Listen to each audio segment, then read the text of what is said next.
उन्नति के लक्षण। आपकी रोज साधना ठीक चल रही है और आपकी उन्नति हो रही है, इसके लक्षण। अपने गुरु प्रदत्त साधन में प्रेम होना। जो हमें गुरु प्रदत्त साधन दिया गया है उसमें प्रेम होना।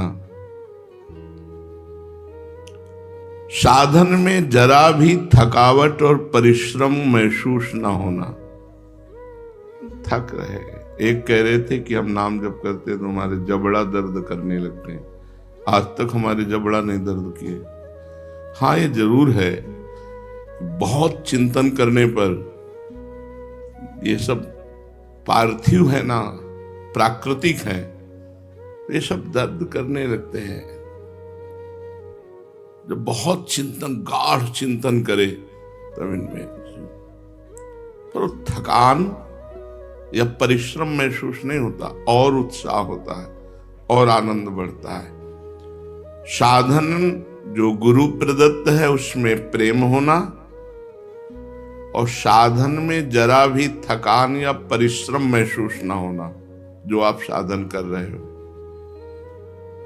और जो महापुरुष जन हैं, भगवत प्राप्त संत जन हैं, उनमें अपार श्रद्धा होना और उनकी जीवनी पढ़ना, उनके चरित्र सुनना और भगवान पर दृढ़ विश्वास होना, ये साधक की साधना के उन्नति के लक्षण हैं।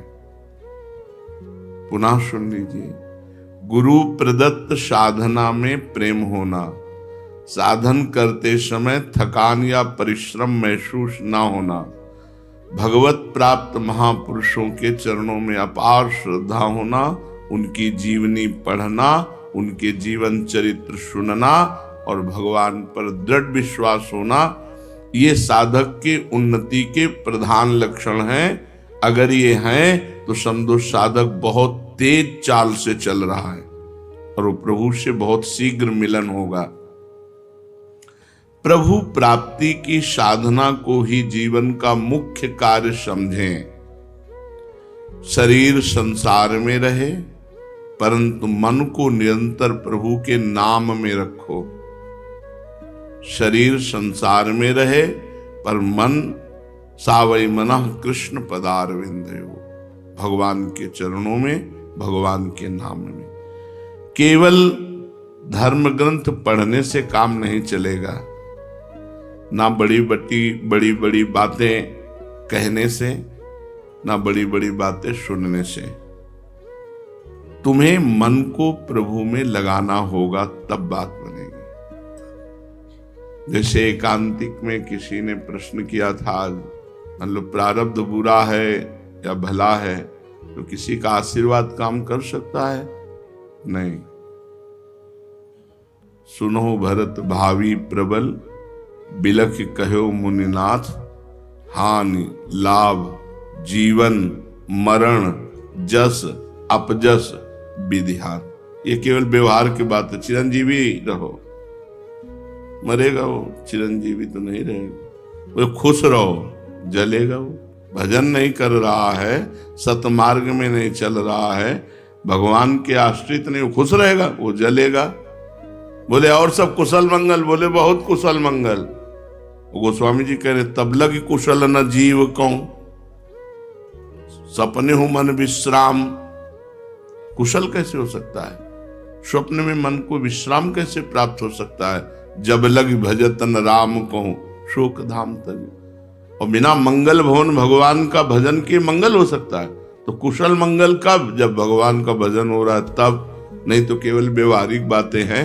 कुशल मंगल पूछना या खुश रहना या चिरंजीवी रहो, ये सब आशीर्वाद केवल व्यवहार के हैं, ये काम नहीं करेंगे। तो बहुत पुस्तकें पढ़ने से, बड़ी बड़ी बातें बनाने से या बड़ी बड़ी बातें सुनने से काम नहीं चलेगा। काम चलेगा मन को प्रभु में लगाने से। मन को प्रभु में कितना लगाते हो, खास बात यह है। भगवान के स्मरण, चिंतन और गुणगान में जिसका सारा समय व्यतीत होता है वही उत्तम साधक है। भगवान के चिंतन, स्मरण और गुणगान में जिसका समय व्यतीत होता है, सारा समय, कभी भगवत चिंतन कर रहा है, कभी नाम कीर्तन कर रहा है, कभी भगवान की चर्चा सुन रहा है, कभी भगवान की चर्चा कर, सारा समय इसी में जाता है, धन्य है उसका जीवन, उत्तम जीवन है। जिस पर भगवान के सिवा और किसी पुरुष, स्त्री, किसी परिस्थिति, घटना का कोई प्रभाव नहीं है, जो हर समय एकमात्र अपने भगवान के चिंतन में, उनकी शरण में रहता है, वो बहुत उत्तम साधक है। न किसी स्त्री का चिंतन है, न किसी पुरुष का, क्योंकि प्रभाव ही नहीं किसी का, न किसी परिस्थिति का चिंतन है, न किसी घटना का चिंतन है, हर समय भगवान के चिंतन में है, वही महापुरुष है। तुम चेष्टा करो, सारे प्रभावों से छूटकर एकमात्र भगवान का चिंतन हो, चेष्टा करो। तुम्हारा परिचय केवल भगवान से होना चाहिए। सबको भूल जाओ और ऐसे आचरण करो कि सब तुम्हें भूल जाए। सबको भूल जाओ और ऐसे आचरण करो कि सब तुम्हें भूल जाए। एक साधक के परिवार के जन आए थे, उनका वो रो रहे थे कि वो मिलता ही नहीं। उनका हमने तो अनुमति दे रखी है, बोले वो मिलना ही नहीं चाहता। बुलाया, मिलो, साष्टांग दंडवत किए, माता पिता सबके सर झुकाए खड़ा रहा। चल, न एक नेत्र भर के देखा, न एक शब्द बोला, बस साष्टांग दंडवत किया, हाथ जोड़े खड़ा रहा। जब खड़ा रहा तुम कहा जाइए, तो चल दिया, कोई मतलब नहीं। तुम ऐसे आचरण करो कि तुम्हें सब भूल जाए और तुम सबको भूल जाओ। एकमात्र भगवान से हमारा संबंध और उन्हीं की याद रहे। केवल भगवान की प्रसन्नता के लिए तुम्हारी चेष्टा हो। चाहो, ये चाह करो कि तुम केवल भगवान के हो। जगत में कोई तुम्हारा नहीं और तुम किसी के नहीं। ये बहुत बड़ी बात है, बहुत बड़ी बात। ये मत सोचो कि तुम्हारा क्या होगा। बहुत मंगल होगा, बहुत मंगल होगा यदि तुमने सारे संबंध काट दिए और एकमात्र भगवान से संबंध रखा। फिर देख लेना अपने जीवन को कैसा आनंदमय, कैसा मस्त जीवन होगा। भगवान के सिवा भगवान से भी कोई चाह मत करो। मिलो तो आप अपनी माया मत दो मुझे। मैं कोई कामना करूं तो पूर्ण मत करना। भगवान से प्रार्थना करनी चाहिए कि मैं कोई कामना भी करूं तो पूर्ण मत करना। बड़ी घाटा हो जाता है, बड़ी हानि हो जाती है जब हम भगवान से कुछ ले लेते हैं। बहुत लंबा समय निकल जाता है क्योंकि हमने भगवान से बढ़कर उसे प्रिय माना। अब उस वस्तु, व्यक्ति, स्थान में लगाव होगा, बड़ा लंबा समय निकल जाएगा। तो हे भगवान, यदि हम आपके सिवा आपसे कुछ मांगे भी तो आप हमें न देना। साधक को चाहिए कि अगर भगवान से मांगे तो सिर्फ भगवान मांगे। आप मिल जाओ, आपका प्रेम मिल जाए, आपका चिंतन मिल जाए। विश्वास केवल भगवान में करो। आवश्यकता केवल भगवान की रखो। चाह केवल भगवान की, साधना केवल भगवान की। ये महापुरुष के लक्षण है। ये चार बातें जिसमें हैं वो महापुरुषों के मार्ग में चल रहा है।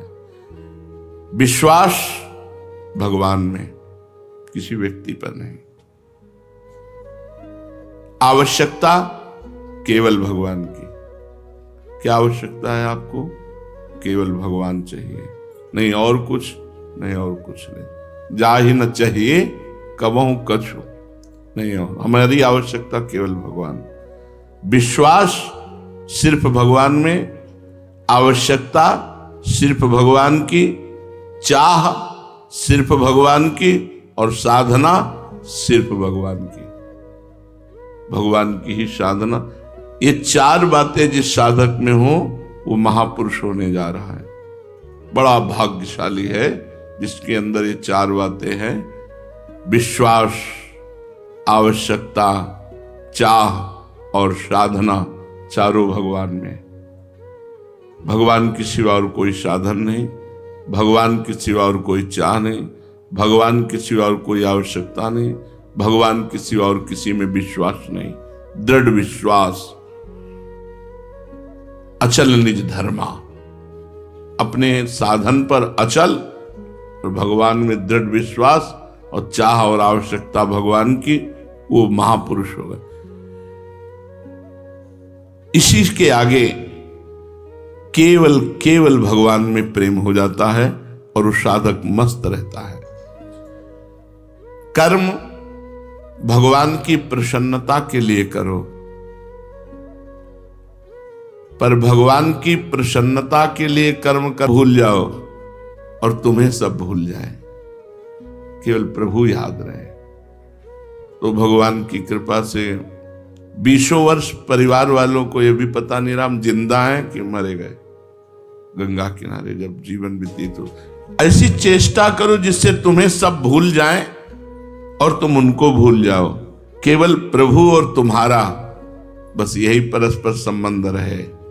चुपचाप रहो, प्रभु की सेवा करो और प्रभु को स्वीकार करो।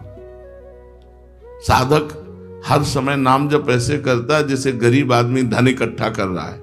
आज इतना माल इकट्ठा हुआ, राधा राधा राधा, आज इतना हुआ, आज इतना, अधिक से अधिक नाम जप।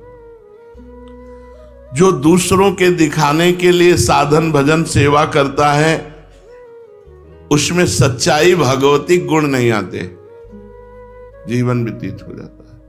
आरती पूजा नाच गाना जो भी भगवान के लिए करते हैं हम, वो सिर्फ भगवान के लिए करते हैं। दिखावा नहीं होना चाहिए, दिखावे के लिए भक्ति नहीं होनी चाहिए, नहीं तो आप में भागवतिक सद्गुण नहीं आएंगे, आप में क्षमता नहीं आएगी विकारों के वार को सहने की। अगर सच्चाई से भजन करोगे तो ठीक है और आज्ञा का पालन करोगे तो ठीक है। आज्ञा पालन, गुरु की आज्ञा है कि इधर नहीं देखना तो फिर नहीं देखना, ये नहीं करना तो फिर नहीं करना। जो दूसरों के दिखाने के लिए सेवा करता है, दूसरों के दिखाने के लिए माला चलाता है, दूसरों के दिखाने के लिए भक्ति का स्वांग करता है, उसमें भागवतिक सद्गुण नहीं आते, उसमें विकारों की सहने की क्षमता नहीं होती। देखो, जगत को सुधारने की ठेकेदारी भगवान ने तुमको नहीं दी है, इसलिए चुपचाप अपनी साधन में लगे रहो। ये जगत प्रभुमय है, सुधारना नहीं है, प्रभुमय है। भगवान की लीला भगवान के सामने भी हुई है। राक्षसी लीला, राजसिक लीला, तामसिक जो राक्षसी असुर भाव और सात्विक लीला, तीनों गुण चलते ही रहे, न कभी सुधरा है न कभी सुधरेगा, कभी नहीं सुधरा। क्यों? क्योंकि भगवान ही स्वयं तीन गुणों का पर्दा डालकर खेल रहे हैं और ये खेल चलता रहेगा। जैसे भगवान श्री राम ने जब दंडकारण्य के ऋषियों से पूछा कि हड्डियां किसकी हैं, तो उनका जान करके अनजान की तरह पूछते हो स्वामी, ये तो ऋषियों की, ब्रह्म ऋषियों की हड्डियां हैं जिनको राक्षसों ने खा खा करके डाल दिया। तो भुज उठाए प्रणकीन निश्चरहीन महि करो, मैं भुजा उठाकर संकल्प करता हूं कि राक्षसों से हीन कर दूंगा भूमि को। नहीं, क्यों? क्योंकि उनकी लीला है, तमोगुणी लीला है। भगवान का अवतार हुआ कृष्णचंद्र जी का, अधर्मी पुरुषों को नहीं रहने दूंगा, मैं दुष्टों का विनाश कर दूंगा। लेकिन क्या विनाश हुआ? क्या नहीं हुआ। नहीं तो दुष्ट रहे नहीं जाते पृथ्वी में। क्यों? ये लीला भी तो उन्हीं की है, ये उन्हीं की लीला है। तो तुम ठेकेदारी छोड़ दो कि संसार को सुधार दोगे। रामकृष्ण के अवतार में भी ये पूरा नहीं सुधरा संसार, हम लोग भी तो रहे होंगे, अविनाशी जीव हैं तो कहीं ना कहीं रहे होंगे, भले चिपकली बने हो, लेकिन रहे तो होंगे, तो हमारा कल्याण तो नहीं हुआ ना, हमारी दुष्टता तो नहीं गई ना। भजन, जगत को सुधारने की ठेकेदारी छोड़ दो, ये भगवान ने तुमको नहीं दी है। जगत प्रभुमय है, तुम केवल अपने आप को सुधारो, अपने आप को। तुम प्रभु के चरणों पर न्यौछावर हो जाओ और चुपचाप पड़े रहो दीन की तरह, उद्धार हो जाएगा। पड़े रहो दरबार में, कभी न कभी दीनानाथ की भनक पड़ेगी कान में। ये दास पड़ा है 20 साल से, जागृत कर देंगे हृदय में ज्ञान विज्ञान भक्ति। पर पड़े नहीं रहते लोग ना, हरकत करते रहते हैं, पड़े कहां रहते हैं। पड़े रहो तो बढ़िया बात है। 24 घंटे पड़े रहो तो तुम्हारे मुंह के सामने भोजन रखा जाएगा। पड़े रहो, नाम जप करते हुए पड़े रहो। 20 साल से सोलर में एक संत थे, 4 पाई से नहीं उठे। 20 साल हम दर्शन करने गए, प्रमाणित, जिन परमहंस के साथ गए थे बहुत तार्किक प्रवृत्ति के थे। तो उनका यदि जल पिएंगे तो लघुशंका होगी, यदि भोजन पाएंगे तो सोच होगा, और अगर लघुशंका सोच बिस्तर में नहीं है तो कहीं जाते हैं, अगर जाते नहीं है तो ऐसा हो कैसे सकता है। मैं भी योगी हूं, योग कितना अन्न पचा सकता है वो, लेकिन अल्प मात्रा में मल का तो त्याग होगा ही। मैं चलूंगा देखने। हम कहा महाराज जी फिर हमारी भी इच्छा जागृत हो रही। बोले चलो। पैदल गए थे हम लोग, वो जो ही वो गए और हम संग ही थे, तो आंख नहीं खोलते थे, पर एकदम ऐसे थोड़ा उठे और ऐसे बड़ी बड़ी आंख ऐसे खोली। जो परमहंस जी थे मानो सारे उत्तर उनको मिल गए। काफी देर बैठे रहे, चरण सहलाते रहे उनके, और इसके बाद निकले हुए। गजब की निष्ठा, गजब का तेज, गजब का योग आज तक हमने नहीं देखा। और वहां जितने लोग थे, रात दिन भीड़ लगी रहती थी, और रोज सुबह उनकी पादुका में बालू मिलती थी, जिससे प्रमाण होता था गंगा स्नान करके आए। सिद्ध महापुरुष 20 साल से 4 पाई से नहीं उठे थे। ये नहीं कि रात्रि में कोई नहीं रहता, ऐसे भीड़ लगी रहती जैसे देवी देवताओं का पूजन होता ना, ऐसे रात दिन उनका पूजन चलता रहा, और बस 20 साल से पड़े थे। अद्भुत संतों की महिमा। तो पड़े रहो, पड़े रहो, तो फिर ऐसे पड़े रहो। भाई कई साल से पड़े? बोले 5 साल से तो पड़े ही है। पड़े ही रहो, बस सिद्ध हो जाओगे। पढ़े पढ़े सिद्ध हो जाओगे। कौन पढ़ना चाहता है ऐसा? पढ़ जाओ एकदम, उठना नहीं। जो मनुष्य जगत के लोगों से बहुत परिचित होने की चेष्टा करता है, याद रखो वो प्रभु के परिचय से दूर हो जाता है। यदि प्रभु के परिचय में बने रहना है तो अपने को परिचय शून्य करना पड़ेगा। परिचय नहीं होना चाहिए, बहुत ही हानिकारक है परिचय, बहुत हानिकारक है। वो तो गुरु भगवान की कृपा हो तो अहम जागृत हो, नहीं जागृत हो जाता है, अहम जागृत हो जाता है। जो सोया हुआ अहंकार साधना के द्वारा जिसे रौंदा गया वो पुनः जागृत हो जाता है। देवर्षि नारद जैसे महापुरुष में जागृत हो गया। जब काम विजय कर हो गई तो उनको लगा मैं काम विजयी हूं। बड़ा सूक्ष्म अहंकार होता है। यदि प्रभु के संग को नहीं छोड़ना चाहते हो तो अपना परिचय न बनने पावे ऐसे रहो। सच्ची बात है, परिचय न बनने पावे ऐसे रहो। जितना ही जगत में अधिक परिचय होगा उतना ही प्रभु के परिचय से हट जाओगे। यदि अहम जागृत हो गया तो नष्ट हो जाएगा साधक। तो प्रभु की तरफ जो आकर्षण है वो हट करके जनता की तरफ हो जाएगा और जीवन का जो लक्ष्य है वो बदल जाएगा।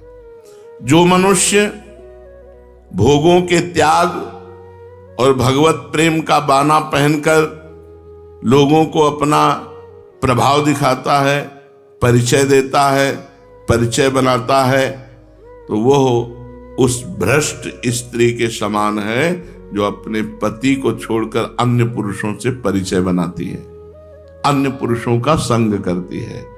इसलिए साधक गुप्त रहे, शांत रहे, ये प्रधानता ना आने पावे कि आप कुछ हो। अगर कुछ हो तो मधुमक्खी की तरह जनता लग जाएगी, फिर भगवान से चित्त हट करके इनकी तरफ लग जाएगा। तुम पर भगवान की कृपा नित्य निरंतर बरस रही है। भगवान की कृपा चारों तरफ से तुम्हें घेरे है। ऐसा कोई क्षण नहीं जिस समय तुम भगवान की कृपा से वंचित रहते हो।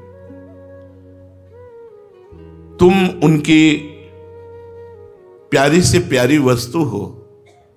ममई वांशो, तुम पर वे कृपा करते हैं। पल पल में तुम्हें याद करके वो स्नेह से युक्त हो जाते हैं। सचमुच विश्वास करो, जब से तुम अलग हुए वो आपके पीछे पीछे चल रहे हैं। अविज्ञात सखा, कभी लौटकर मेरी तरफ देखे। एक क्षण के लिए भी उन्होंने कभी तुमको छोड़ा नहीं आज तक, लेकिन तुम उनकी तरफ न देखकर संसार की तरफ देख रहे हो। इसलिए ये नहीं जान पा रहे कि मेरा कोई दोस्त अनंत जन्मों से मेरे पीछे पड़ा हुआ है, मेरे पीछे लगा हुआ है। कल्याण में कर कमल निरंतर तुम्हारे पीछे ऐसे हो कि कहीं गिर न जाओ। निरंतर तुम उनका शीतल कर स्पर्श प्राप्त कर रहे हो, लेकिन पीठ से तुम मुख की हो संसार की तरफ। इसलिए तुम्हें यह समझ में नहीं आ रहा कि भगवान की इतनी कृपा हमारे ऊपर है। तुम पूछोगे कि निरंतर उनका शीतल कर कमल जब हमारे पीछे है तो फिर हमें जलन क्यों हो रही? ये रात दिन हृदय शोक और विषाद में क्यों निमग्न हो रहा है? मैं जल रहा हूं क्यों?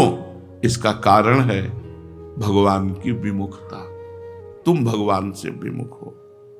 भगवान तुम्हारे ऊपर कृपा किए हैं, लेकिन तुम भगवान से विमुख हो। लौटो, सन्मुख हो भगवान की तरफ। देखो हृदय शीतल होता है कि नहीं, जलन मिटती है कि नहीं, तुम्हारे हृदय का विषाद नष्ट होता है कि नहीं। और सच्ची बात बताऊं, ये भी उनकी एक लीला है। न आग है न जलन है, ये उनकी एक लीला है तुम्हें अपनी तरफ घसीटने की, तुम्हें अपनी तरफ मोड़ने की। ध्यान दीजिए, न जलन है न आग है, ये उनकी लीला है, ये उनका बुलावा है कि जहां तुम खड़े हो वहां से जलन लगे तो तुम भगवान की तरफ बढ़ो, भगवान को अपना मानो। वो जो कुछ भी कर रहे हैं अब तुम्हारे मंगल के लिए कर रहे हैं। आश्चर्य की बात है कि लीला में पट डालकर कर रहे हैं। बेपरद होकर अगर करे तो हमें समझ में आ जाए, हमारे साथ खेल तो रहे हैं वो, पर वो पर्दा डालकर खेल रहे हैं। बस यही पर्दा उठाने के लिए तुम नाम जप करो, भगवान से प्रार्थना करो। तुम्हारी सुख की चाह, शांति की चाह, आनंद की चाह, ये सब पूर्ति हो जाएगी। उनके लिए खिलवाड़ है। तुम्हें परम सुखी कर देना, परम शांत कर देना, परम आनंदमय कर देना भगवान के लिए एक खिलवाड़ है। उनका खेल पता नहीं कब से चल रहा है, कब तक चलेगा ना कोई पता लगा पाया है, ना कोई पता लगा पाएगा। ये चलता ही रहेगा। जिन्होंने देखा है चलते ही देखा है उनका खेल। हां, अब खेल का रूप बदलना चाहिए। अब माया में खेल नहीं, अब चिदानंद खेल मुझे देखना है। उनका खेल खत्म नहीं होगा, हमारा खेल परिवर्तित हो जाएगा। त्रिगुण माया से हटकर गुणातीत भगवान की दिव्य लीला का खेल। इसलिए तैयार हो जाओ। भगवान की कृपा तुम्हें जलन देकर, अशांति देकर, दुख देकर आनंदमयी लीला में ले जाना चाहती है। ये जो सृष्टि दिख रही है, इसका सृजन, इसका संहार, इसका पालन उनके द्वारा हो रहा है। शांति और अशांति की लहरें आनंद समुद्र में उठ रही है। ये सब भगवान का लीला स्वरूप है। कभी भयानक, कभी सौम्य, कभी रात, कभी दिन, कभी दुख, कभी सुख। यहां कुछ सत्य नहीं है। त्रिगुणमयी माया की लीला है ना, यहां कुछ सत्य नहीं। उमा कहूं मैं अनुभव अपना, सत हरि भजन जगत सब सपना। सावधानी यही है कि इस झूठे जगत में सत्य कमाई कर लो, परोपकार कर लो, खूब नाम जप कर लो, भगवान का नाम कीर्तन करके नाचो गाओ, ये सत कमाई कर लो। जो होता है होने दो, किसी को भी मत रोको। तुम्हें अधिकार भगवान ने नहीं दिया, तुम तो बस अपने मन को रोको। ये खास बात है। यहां सब दूसरे को अच्छा बनाना चाहते, अपने नहीं, अपने मन को नहीं। यहां दूसरे को, किसी को आप बैठा दो, आप किसी से पूछिए परमार्थ का क्या स्वरूप है, भगवान की कैसे ऐसा निरूपण करेगा कि पूछो मत। निरूपण करेगा, पक्का निरूपण कर देगा। अपने मन को कभी नहीं समझाया। सच्चा गुरु वही है जो अपने मन को चेला बना ले। सच्चा उपदेशक वही जो अपने मन को उपदेश देकर सुधार ले। जो हो रहा है होने दो, भगवान की माया का खेल है। किसी को रोको मत, तुम्हारे रोकने से रुकेगा नहीं। तुम तो बस अपने मन को मंगल में भगवान में लगा दो।